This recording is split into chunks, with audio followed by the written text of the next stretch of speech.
Hey guys, Juicy Orange Peel here, bringing you another video of some knockout gameplay. Today we're playing a couple games. We have a backfill game here on Hotel, and then another game later, a full game. Both both of which follow the theme of the video today, which is throwing the round to win the game. And in this situation here on Hotel, I get thrown to this backfill. I see we're down 2-3. And I look at the stat board, and it kind of looked like we should be down 0-3 or 0-4 because our my team was kind of getting slaughtered before I joined. So we don't end up winning this game, but I included this shortened version of this gameplay to as an introduction to talk about this strategy of playing this game, especially knockout in MW2 knockout and also in search and destroy.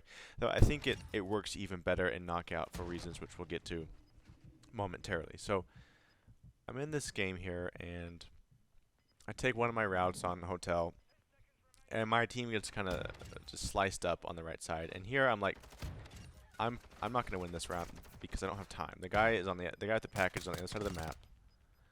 But here I'm saying, okay, if I can get some kills and not throw away my life, I can get us a UAV. I can at least show the other team that they just can't roll over, right? That we won't roll over. So I get 4 or 5 kills. I think even I might have got 6 kills that game actually, that round actually. I get most of my kill streaks. I switch weapons here so I can have something more long range, something I can control more. I can exert more control over the map. And this concept of throwing the round to win the game is definitely not something new.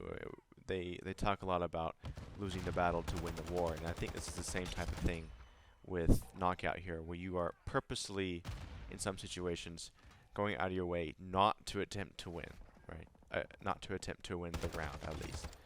And I use these situations when I know I'm not trying to win the round, and I know I'm not going to win the round.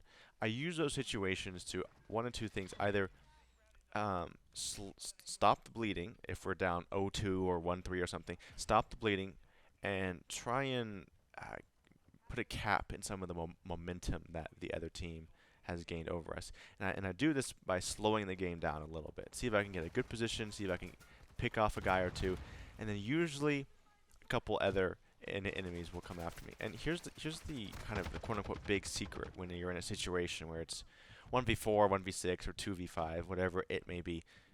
When you are at such a numbers disadvantage, the enemy team's guard is almost always down. Okay? So a good mindset in that situation when you're facing 1v5, let's say, is not to say, oh, I need to win this round, unless of course it is a must-win, the round to win or lose the game. But in most situations, you have the opportunity to demonstrate that you're not afraid in a situation of 1v5. And psychologically, even if the enemy wins that round still, which they probably will if it's 1v5, psychologically, if you take out 2 or 3 or even 4, it is going to plant some doubt in the enemy team in terms of, okay, we were just up, it was just a 5v1 and we barely scraped by a 1v1, right? And those little seeds, mixed with the fact that maybe you can get a UAV or something,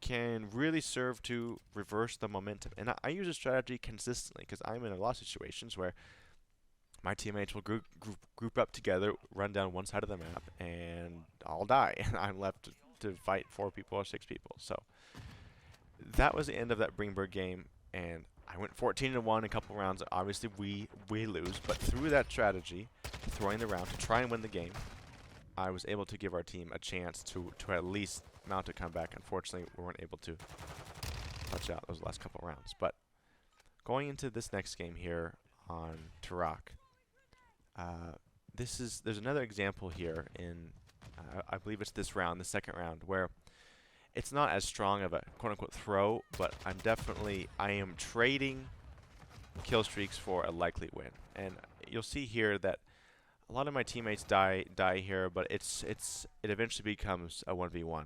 And The last guy is going to take the package and run to the corner of the map, and all my teammates are dead in the middle. And I have a choice. I can go maybe res one or two teammates and then run after him, or just run after him straight up, or res as many teammates as I can. And possibly, with a time constraint, likely lose the round. And as you'll see, I choose to res as many teammates as I can, and we end up losing this round. Some of my teammates run after this guy. But the reason why I'm doing this here is because I can already sense after the first round, and after the first half of the second round, I am going to need to get kill streaks to win this game. This team is too good, and my teammates are too lax for me to be able to win as many rounds as we need to with just a gun. So I'm in a situation here where if I can get my VTOL after round 2, I put myself in a position to get an advanced UAV.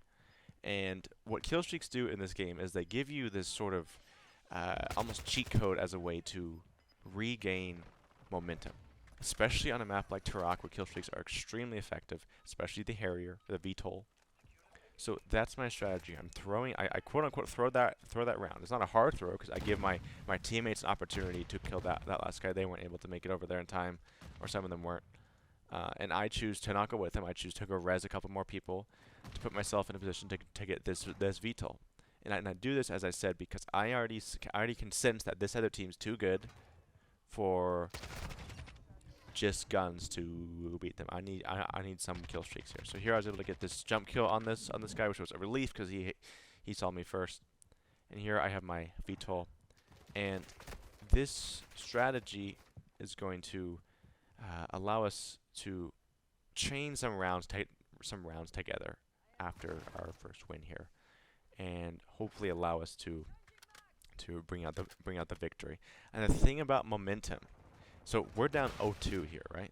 We could easily be down 0-3, 0-4 in the next couple rounds. But because of this reversal of momentum, which is enabled by the fact that I chose to go for kill streaks and not to try and win that round. If I die that round before and we're still down 0-2, and now I have nothing, right? Which would be likely because like I had a great position up in that top left building with the package.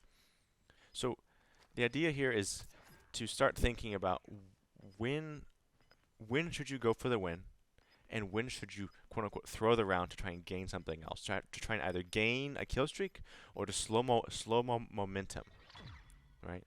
Because the right answer is not always the same. Some rounds, in some situations, you should go for the win, even if it's a 1v3 or 1v4.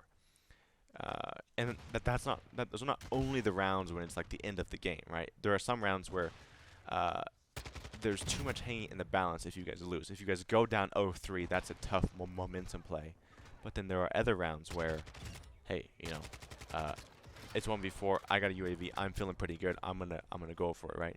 And you just allow every kill you get, every decision you make to kind of dictate the next one in terms of trying to fill out what the rhythm of the game is.